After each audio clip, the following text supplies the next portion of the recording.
Hi, I'm the Liminal Witch, your morning witch, not in the morning today. And it's Thursday, so Thursday, let's get a little practical, right?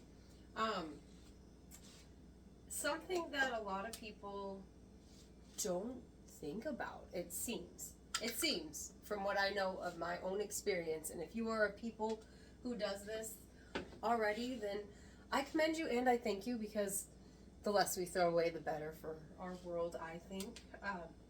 But practical magic tip, whether you're a beginner or not, saving your seeds, okay? Whether that is your seeds from a pumpkin you broke down earlier, or saving your seeds from a red pepper, or, hold on. It's less clean over here, but let's come over here. Saving your seeds from a lemon. And sure, maybe you actually have a system for those seeds. I am more, I don't want to say chaotic, but that do be the way it feels sometimes. And, getting XYZ amount of the way through a project is pretty good for me some days. You know what I mean?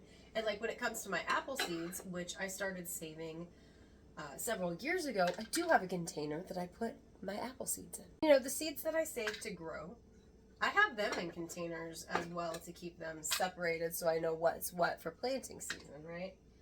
But this practical magic message is not just about saving your seeds for planting. Otherwise, I would have said, save your seeds so you can plant them. No, save your seeds because if you have looked through a copious amount of spells, as I have, you will find all sorts of plant parts that we don't typically use be called for as spell ingredients, okay? And like lots of recipes call for pumpkin seeds. Like cookie recipes, they call for pepitas. Salad recipes call for pepitas. Am I going to break these seeds down and shell them myself for that purpose? No, I'm mostly saving them for snacking and magic, because here's the thing. I don't save my apple seeds so that I can eat them later. Apple seeds contain, pretty sure it's cyanide, and you should not ingest them in copious amounts.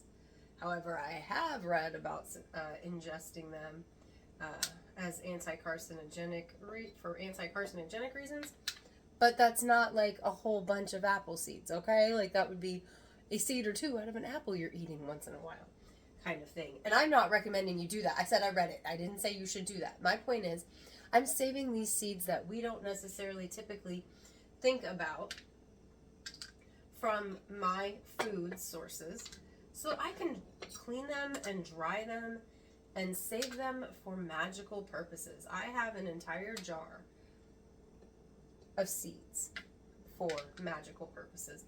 And you can look through spells.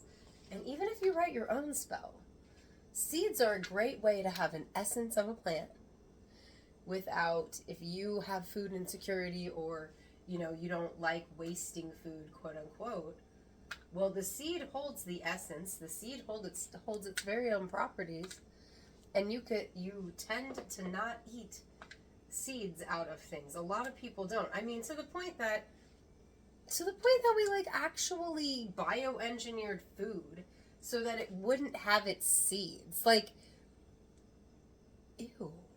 Who do people think they are? Okay, sorry for my soapbox moment there, but I'm not about messing with plants in that way, or people, or animals. It's just against my beliefs. So anyway, the whole point is practical magic. We already have so much that we could use in spells that we throw away. If you get an apple that has a stem on it, or an apple that has a leaf on it still, you probably throw the leaf away. You probably throw the stem away. You can use apple leaves and apple stems in magic. Yes, I keep saying apples as reference because these are things I actually regularly save, okay?